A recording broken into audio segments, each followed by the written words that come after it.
മോശയെ നിയമഗ്രന്ഥത്തിൽ നിന്ന് അവർ വായിച്ചു. അതിലിങ്ങനെ എഴുതിയിരുന്നു: അമ്മോന്യരെയും മോവാബ്യരെയും ദൈവത്തിന്റെ സഭയിൽ പ്രവേശിപ്പിക്കരുത്. ഇസ്രായേൽ ജനത്തെ അപ്പവും വെള്ളവും കൊടുത്ത് സ്വീകരിക്കുന്നതിന് പകരം അവരെ ശപിക്കാൻ ബാലാമിനെ കൂലിക്കെടുക്കുന്നവരാണവർ. എന്നാൽ ദൈവം ആ ശാപത്തെ അനുഗ്രഹമാക്കി മാറ്റി. നിയമം വായിച്ചു കേട്ട ജനം അന്യജനതകളെ ഇസ്രായേലിൽ നിന്ന് അകറ്റി. എന്നാൽ ഇതിനു മുൻപ് പുരോഹിതനും തോബിയായുടെ സുഹൃത്തും ദേവാലയ മുറികളുടെ ചുമതലക്കാരനുമായ എലീശാബ് തോബിയായ്ക്ക് വേണ്ടി ഒരു ചെറിയ മുറി സജ്ജമാക്കി. അതിലാണ് ധാന്യമരിക്കുള്ള വസ്തുക്കളും കുന്തിരിക്കവും പാത്രങ്ങളും ലേവ്യർ, ഗായകർ, കാവൽക്കാർ എന്നിവർക്ക് കൽപ്പന പ്രകാരം നൽകിയിരിക്കുന്ന ധാന്യം, വീഞ്ഞ്, എണ്ണ എന്നിവയുടെ ദശാംശവും പുരോഹിതന്മാർക്കുള്ള സംഭവങ്ങളും മുൻപ് സൂചിച്ചിരുന്നത്. ഈ സമയത്ത് ഞാൻ ജെറുസലേമിൽ ഉണ്ടായിരുന്നില്ല. ബാബിലോൺ രാജാവായ അർത്താക്സർക്സിന്റെ 32-ാം ഭരണവർഷത്തിൽ ഞാൻ രാജാവിനെ കാണാൻ പോയിരിക്കുകയായിരുന്നു. കുറച്ചുകാലം കഴിഞ്ഞ് ഞാൻ രാജാവിനോട് വിട വാങ്ങി ജെറുസലേമിൽ തിരിച്ചെത്തി. എലിയാശീബ് ദേവാലയ അങ്കണത്തിൽ തോബിയായ്ക്ക് വേണ്ടി ഒരു മുറി സജ്ജമാക്കുക എന്ന ഹീനകൃത്യം ചെയ്തിരിക്കുന്നത് ഞാൻ കണ്ടു. കോപിഷ്ഠനായ ഞാൻ തോബിയയുടെ ഗൃഹാഭരണങ്ങൾ പുറത്തെറിഞ്ഞു. മുറിയുടെ ശുദ്ധീകരണ കർമ്മം നിർവഹിക്കാൻ ഞാൻ ആജ്ഞാപിച്ചു. ദേവാലയത്തിലെ പാത്രങ്ങളും ധ്യാനബലിക്കുള്ള വസ്തുക്കളും കുന്തിരിക്കവും അത് തിരിച്ചു കൊണ്ടുവന്നു വെച്ചു. ലേവ്യരുടെ ഓഹരി മുടങ്ങിയെന്നും ശുശ്രൂഷ ചെയ്തിരുന്ന ലേവ്യരും ഗായകന്മാരും തങ്ങളുടെ വയലുകളിൽ പോയെന്നും അവരറിഞ്ഞു. ദേവാലയത്തെ പരിത്യജിച്ച് എന്തിന് എന്ന് ചോദിച്ച് ഞാൻ ചുമതലപ്പെട്ടവരെ ആശ്വാസിച്ചു. ലേവ്യരെയും ഗായകരെയും ഞാൻ പൂർവ്വ സ്ഥാനങ്ങളിലാക്കി. യൂദാജനം ധാന്യം, വീഞ്ഞ്, എണ്ണ എന്നിവയുടെ ദശാംശം കലവറയിൽ കൊണ്ടുവന്നു. സംഭരണശാലയുടെ സൂക്ഷിപ്പുകാരായി പുരോഹിതൻ ഷെലേമിയായെയും നിർമ്മിച്ചൻ സദാക്കിനെയും ലേവ്യനായ പെദായെയും അവർ സഹായത്തിന് സക്കൂറിന്റെ മകനും മത്താനിയുടെ പുത്രനുമായ ഹനാനെയും ഞാൻ നിയമിച്ചു. അവർ വിശ്വസ്തരായി പരിഗണിക്കപ്പെട്ടിരുന്നു. ഞങ്ങളുടെ സഹോദരന്മാർ അവർക്ക് ഓഹരി നൽകുകയായിരുന്നു.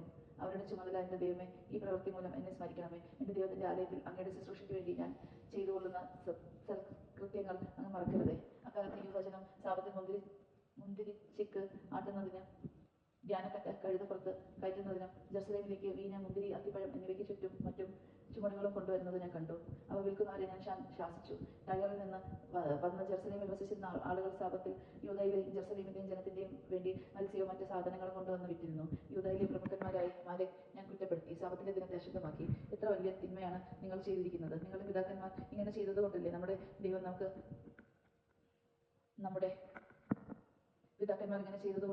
നമുക്ക് നമ്മുടെ നഗരത്തിനും ഈ ദുരിതം വരുത്തിയിരുന്നത്. എന്നിട്ടും സാപത്ത് അശുദ്ധമാക്കി നിങ്ങൾ ഇസ്രായേലിന്റെ മേൽ പൂർവ്വഭാരി ക്രോധം വിളിച്ചു വരുത്തുന്നു. സാപത്തിന് മുൻപ് ഇരുട്ട് വ്യാപിക്കാൻ തുടങ്ങുമ്പോൾ ജെറുസലേമിന്റെ കവാടങ്ങൾ അടയ്ക്കണമെന്നോ സാപത്ത് കഴിയുന്നതുവരെ തുറന്നിരിക്കുന്നതെന്നും ഞാൻ നിർദ്ദേശിച്ചു. സാപത്ത് ദിവസം കവാടങ്ങളിലൂടെ ചുമടുകൊണ്ട് വരാതിരിക്കാൻ ദാസന്മാർ ഞാൻ കാവൽ നിർത്തി.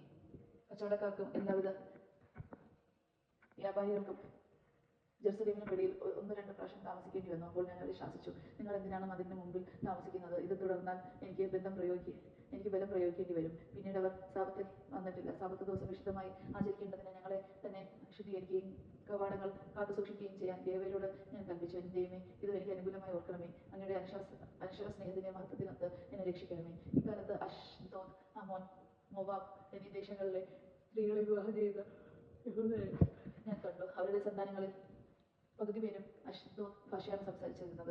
യൂദയുടെ ഭാഷ സംസാരിക്കാൻ അവർക്ക് കഴിഞ്ഞില്ല. തങ്ങളുടെ ഭാഷ മാത്രമേ അവർക്ക് അറിഞ്ഞിരുന്നുള്ളൂ. ഞാൻ അവരോട് തർക്കിക്കുകയും അവരെ ശപിക്കുകയും ചിലരെ പ്രഹരിക്കുകയും ചെയ്തു. അവരുടെ തലമുടി ഞാൻ വലിച്ചു പറിച്ചു.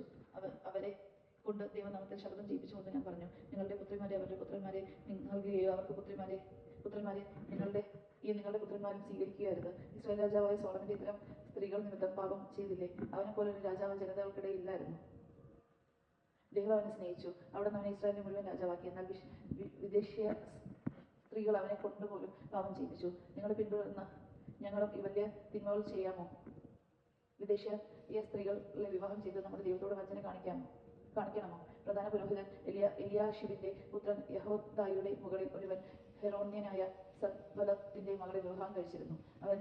അവനെ ഞാൻ എന്റെ മുൻപിൽ നിന്ന് ആട്ടിപ്പായിച്ചില്ല. എന്റെ ദൈവമേ, അവർ പൗരോഹിത്യത്തെയും പൗരോഹിത്യ വാഗ്ദാനത്തെയും ദേവനെ അവഹേളിച്ചത് അവർക്കെതിരെ ഓർക്കണമേ. അങ്ങയുടെ വിദേശീയമായ എല്ലാറ്റിൽ നിന്ന് ഞാൻ അവരെ ശുദ്ധീകരിച്ച് പുരോഹിതന്മാരുടെയും ലേവ്യരുടെയും കർത്തവ്യങ്ങൾ വ്യവസ്ഥയുണ്ടാക്കി നിശ്ചിത സമയങ്ങൾ വിറവ് പാത്രഫലങ്ങൾ അർപ്പിക്കുന്നതിനും